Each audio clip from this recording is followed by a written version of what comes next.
Hello friends, good morning. कैसे हैं आप सब? आशा करती हूँ आप भी अच्छे होंगे और मैं भी बिल्कुल ठीक हूँ। तो जय माता की। आज है अष्टमी और दिन है संडे का। तो आज करनी है हमें माता रानी की कढ़ाई। तो उसके लिए सबसे पहले मैं उठ के मंदिर की लाइट जला दी है, भगवान जी को हाथ जोड़ लिए हैं और अभी करते हैं अपना बाकी काम शुरू। तो जैसे कि मैंने बताया अष्टमी है, तो सबसे पहले घर में साफ़ सफाई करके उसके बाद ही आज जो है बाकी काम शुरू करेंगे। और अष्टमी का व्लॉग है, काफ़ी लेट व्लॉग आ रहा है। तो कुछ हेल्थ इश्यूज़ हैं मेरे साथ कि मैं जल्दी जल्दी व्लॉग एडिट नहीं कर पा रही हूँ। व्लॉग मैं शूट कर लेती हूँ, लेकिन वही है, एडिट करने में थोड़ा सा टाइम ज़्यादा लगता है। तो फिर मुझे जैसे ही टाइम मिलता है या मैं ठीक फील करती हूँ तो मैं एडिट करके व्लॉग डाल देती हूँ। तो इसलिए मेरे चैनल पर बने रहिए। मैं धीरे धीरे अपने सारे व्लॉग्स डालने शुरू कर रही हूँ। व्लॉग मैंने जो है शूट करके रखे हुए हैं, धीरे धीरे मैं उनको एडिट करके और डालती रहूँगी। तो आज अष्टमी की कढ़ाई है और मुझे 2 कढ़ाई एक साथ करनी है आज।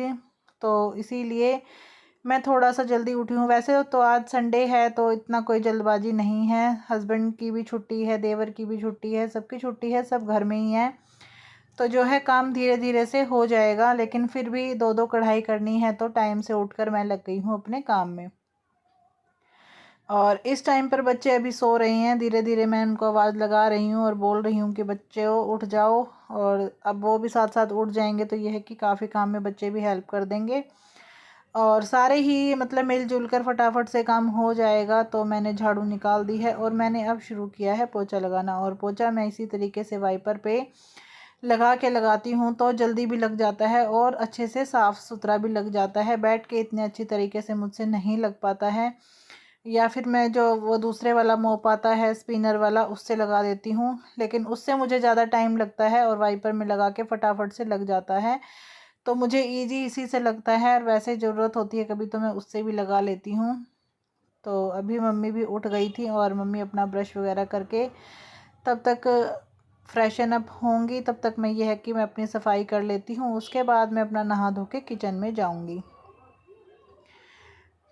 तो घर को साफ़ सुथरा करना तो होता ही है ज़रूरी, क्योंकि कढ़ाई वगैरह या जो भी पूजा पाठ हो उससे पहले घर की साफ़ सफाई होना बहुत ज़रूरी होता है। तो देखिए घर कितना साफ़ हो गया है और वैभव भी उठ गया है। ये भी आ गया है अपना बाथरूम वगैरह होके। और बालकोनी वगैरह मैं सारी आज सुबह अच्छे से धो के आ गई थी। उठते ही सबसे पहले मैंने एक्चुअली क्या था कि बालकोनी ही अपनी वॉश करी थी दोनों। तो अच्छे से धो के वाइपर लगा के मैंने पोछा लगा दिया था और फिर उसके बाद मैं अंदर आई थी झाड़ू और पोछा लगाने। तो जी अभी हो गया है मेरा झाड़ू पोछा कंप्लीट। और आज मुझे 2 कढ़ाई किस लिए करनी है वो मैं अभी आपको आगे व्लॉग में बताऊंगी कि दूसरी कढ़ाई मुझे क्यों करनी है और क्या कारण है। तो बस अभी सारे घर में पोछा हो गया है। अभी मैं हाथ धो के अच्छे से फिर मैंने मम्मी के लिए 1 कप चाय बनाई और अभी मैं नहा धो के हो गई हूँ बिल्कुल रेडी। तो सब मैंने पहना है आज ये रेड कलर का सूट। और अब कर लेते हैं फटाफट से थोड़ा थोड़ा मेकअप, ज़्यादा तो नहीं, थोड़ा थोड़ा करते हैं। और सनस्क्रीन वगैरह मैंने लगा ली है, क्योंकि सनस्क्रीन लगाने का ये एक बहुत बड़ा फ़ायदा है। गैस के आगे आप काम करते हो तो आपकी जो है स्किन बर्न नहीं होती हैं। और ये काफ़ी अच्छी ट्रिक है, कभी यूज़ करके देखना। मतलब आप जब भी किचन में काम करो गर्मियों में तो खासकर, तो सनस्क्रीन लगा के जाओ और बिल्कुल भी आपकी स्किन जो है वो रेड नहीं होगी, ना ही जैसे स्किन बर्न सी हो जाती है, रेड सी हो जाती है, वो बिल्कुल नहीं होता। तो मैं कोशिश करती हूँ कि नहाते ही सनस्क्रीन तो मैं ज़रूर लगाऊँ। और उसके बाद मैंने लगा ली है लिपस्टिक, बिंदी, काजल और अपना सिंदूर और हो गई हूँ मैं बिल्कुल रेडी। और नहा धो के आ गई हूँ किचन में बिल्कुल। अब लगना है बिल्कुल बढ़िया तरीके से काम में, क्योंकि काफ़ी सारे काम हैं और समय से ही कर लेंगे तो बहुत अच्छा रहेगा। फिर लेट होने के बाद इरिटेशन सी होने लग जाती है। तो अभी मैंने फटाफट से सबसे पहले चने चढ़ाए हैं और ये तैयारी कर रही हूँ मैं पूड़े बनाने की। पूड़े कई जगह इनको गुलगुले भी बोलते हैं, कई जगह इनको पूड़े भी बोलते हैं। तो हमारे यहाँ वैसे तो इनको गुलगुले बोला जाता है। तो मैं वही बनाऊँगी सबसे पहले, क्योंकि मेरे हस्बैंड को भी कुछ दिन पहले टाइफाइड हुआ था। तो ये जो गुलगुले हैं, टाइफाइड को हमारे यहाँ मोतीझारे की माता कुछ ऐसे बोलते हैं। तो जो है उनकी कढ़ाई लगती है। और अभी फैमिली में सब लोग मिले थे और मेरे एक दो फ्रेंड्स ने भी बताया था कि पहले जो है ये वाली कढ़ाई करनी होती है, मतलब जो माता निकलती है उसकी कढ़ाई करनी होती है, तभी हम दूसरी कढ़ाई कर सकते हैं घर में। तो वो कढ़ाई होएगी गुलगुले से शीतला माता की पूजा करके आनी है मंदिर में, उसके बाद जो है वो मैं तब कन्या पूजन कर सकती हूँ। तो अभी मैंने गुलगुले के लिए पूड़े का जो घोल होता है वो तैयार कर दिया है, उसको मैंने रेस्ट करने के लिए छोड़ दिया है। तब तक मैंने ये गोभी रात को ही अच्छे से साफ़ करके रख ली थी, और अभी मैं इसको गर्म पानी में डाल के थोड़ी देर के लिए छोड़ दूँगी, जिससे कि जो है इसमें मतलब खेती होती है तो उसमें बहुत ही कीटनाशक दवाइयाँ डाली जाती हैं, और मैंने सुना है कि गोभी में तो बहुत ज़्यादा डाली जाती हैं, क्योंकि इसमें कीड़ा जो है बहुत जल्दी लगता है।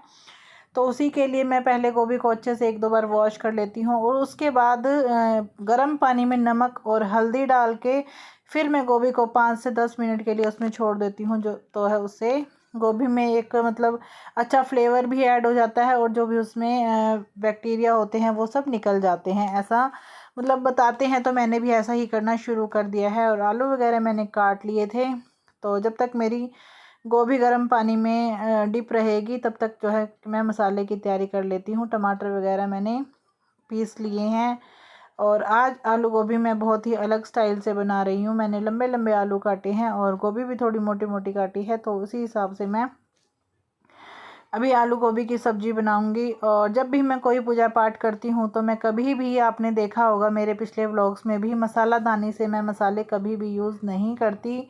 जो मेरे एक्स्ट्रा मसाले होते हैं उन्हीं में से मैं मसाले यूज़ करती हूँ, क्योंकि मसालदानी में क्या होता है कि बच्चे लहसुन प्याज वगैरह के भी हाथ लगा देते हैं। तो कभी भी कोई भी पूजा वाला खाना बनना होता है, तो जो मेरी एक्स्ट्रा स्टोरेज होती है मसालों की, मैं उसी में से मसाले यूज़ करती हूँ। ऐसे मसाले मैं कभी भी यूज़ नहीं करती। तो ये वाली ट्रिक आप भी फॉलो कर सकते हैं, क्योंकि देखो मसाला दानी में तो बच्चे या हम भी, जब भी हम प्याज लहसुन की सब्ज़ी बनाते हैं तो उसमें हाथ लगता ही लगता है। तो आप भी कोशिश करें, अगर कोई भी पूजा पाठ का खाना बना रहे हो तो मसाले वगैरह अपने अलग से ले सकते हो। तो अभी मैंने आलू फ्राई कर लिए थे, उसके बाद मैंने गोभी डाली है ऑयल में, और अभी इनको भी मैं अच्छे तरीके से फ्राई करूँगी। और मैंने अभी इसमें कोई भी मसाला ऐड नहीं किया है, सिर्फ तेल जीरा, और उसके बाद मैंने आलू और गोभी को बस खुला ही फ्राई करना स्टार्ट कर दिया है। और जब ये ब्राउन ब्राउन से होने लगेंगी उसके बाद ही हम इसमें मसाले ऐड करेंगे। और अभी मैंने कढ़ाई बदल ली है, क्योंकि वो कढ़ाई मुझे छोटी लग रही थी। आप नीचे देख रहे होगे कि मैंने कढ़ाई चेंज कर ली है, सब्जी को जो है मैंने दूसरी कढ़ाई में ट्रांसफ़र कर लिया है। और फिर जो है इसमें बड़ी कढ़ाई में ना अच्छे से भुन जाएगी सब्ज़ी, तो फिर मैंने वही किया है, और उसमें टमाटर की प्यूरी और सारे मसाले ऐड कर दिए हैं। और मैं अब सब्ज़ी को ढककर 10 से 15 मिनट में पकाऊंगी, तो वो बहुत ही अच्छी बनके तैयार हो जाएगी। तो इधर जो मैंने पूड़े का बैटर बनाया था, अभी मेरे पूड़े बनाने की बारी आ गई है, तो मैं फटाफट से इससे ये मतलब कुछ लोग इसे पूड़े बोलते हैं, कुछ लोग गुलगुले बोलते हैं, तो इसलिए मैं वही दोनों चीज़ें बोल रही हूँ जिससे कि आप समझ जाएं। तो आप देख लो कि मैं किस तरीके से बना रही हूँ, और आपके यहाँ इनको क्या बोलते हैं कमेंट सेक्शन में ज़रूर बताना मुझे।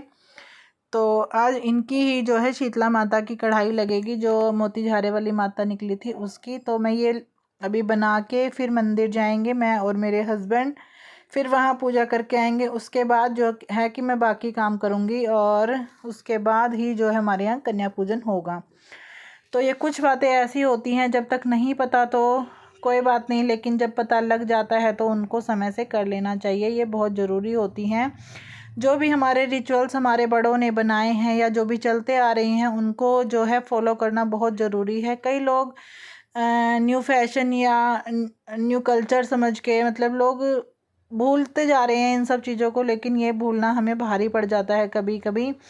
और कहीं ना कहीं हर चीज़ की शक्ति अपनी होती है, और वो कहीं ना कहीं अपना रंग ज़रूर दिखाती हैं। तो इसलिए मैं तो इन सब चीज़ों को मानती हूँ, बहुत ही अच्छे से मानती हूँ, और जो मुझे बड़े बूढ़े बताते हैं वो काम मैं ज़रूर कर लेती हूँ।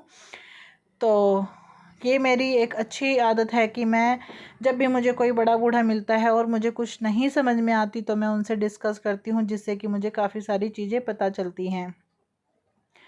तो जी इधर देखिए मेरी आलू गोभी की सब्ज़ी बनकर हो गई है बिल्कुल रेडी, और पूड़े भी मैंने बना लिए हैं और बहुत ही यम्मी से दिख रहे हैं। और मैंने तिल डालकर इनको बनाया है। सब्ज़ी में भी मैंने हरा धनिया डालकर दूसरे बर्तन में ट्रांसफ़र कर लिया है। तो जी मेरी दो चीज़ें तो हो गई हैं बिल्कुल रेडी। और अभी मैं मंदिर जाके भी आ गई हूँ और मंदिर से आने के बाद ही मैंने हलवा बनाना स्टार्ट किया और आटा गूंदना स्टार्ट किया। तो उधर मेरे हलवे की सूजी जो है वो भुन रही है और साथ में मैंने आटा गूंद लिया है। बस मैं अभी कीर्ति को या कीर्ति के पापा को अपने साथ लगाऊंगी और फिर उनमें से एक जना पूड़ी फटाफट बेलेगा और मैं फटाफट सेकती जाऊंगी और अपनी कढ़ाई का काम पूरा मेरा तैयार हो जाएगा। तो जी अभी हो गई है माता रानी की कढ़ाई की पूरी तैयारी। छोले मैंने छोंक दिए थे, पूड़ी बना ली थी, हलवा बना लिया था, मतलब ऑलमोस्ट मैंने सभी काम करके और हमारी जोत बत्ती हो गई है। तो जोत बत्ती हो गई है, बस अभी माता रानी की सब मिलकर आरती करेंगे और फिर उसके बाद जो है कन्याओं को बुलाकर उनको भोजन कराया जाएगा। तो इस तरीके से ही हमारे यहाँ अष्टमी की पूजा होती है। खाना वाना बना के फिर सारी फैमिली एक साथ पूजा करती हैं, नारियल फोड़ा जाता है और इस तरीके से ही माता की कढ़ाई की जाती है हमारे यहाँ। आपके यहाँ किस तरीके से की जाती है कमेंट सेक्शन में ज़रूर बताना। तो सारे फैमिली वाले एक साथ पूजा करते हैं तो बहुत अच्छा लगता है और ये मौका कभी कभी मिलता है। रोज़ तो सब अपना अलग अलग भगवान के सामने हाथ जोड़ते हैं और चल पड़ते हैं, लेकिन कुछ ऐसा मौका होता है तो सबको एक साथ पूजा करने का मौका मिलता है। पूरी फैमिली एक साथ होती है तो बहुत ही अच्छा फील होता है और बहुत एक अलग फीलिंग होती है। सबको एक साथ पूजा करते हैं तब एक अलग ही फीलिंग होती है। तो जी इस तरीके से हमने अष्टमी पूजन किया और उसके बाद हमने कन्या बुलाकर कन्या को भोजन कराया। तो जी आज के व्लॉग का मैं यहीं पर करती हूँ एंड मिलते हैं कल एक न्यू व्लॉग के साथ। Thanks for watching my video, bye bye. और इस तरीके से हमारे यहाँ अष्टमी की पूजा संपन्न हुई। माता रानी सबके घर इसी प्रकार से अच्छी तरह से अष्टमी की पूजा हो या कोई भी पूजा हो विधि विधान से पूरी कराएं, यही मैं माता रानी से प्रे करती हूँ। तो जी जय माता दी, जय श्री श्याम। आप सभी को भी अष्टमी की हार्दिक शुभकामनाएं। तो कन्या तो पूरी मुझे नहीं मिल पाई थी, लेकिन जितनी भी मिल पाई हमें भोजन करा दिया था हमने। तो जी चलो बाय बाय।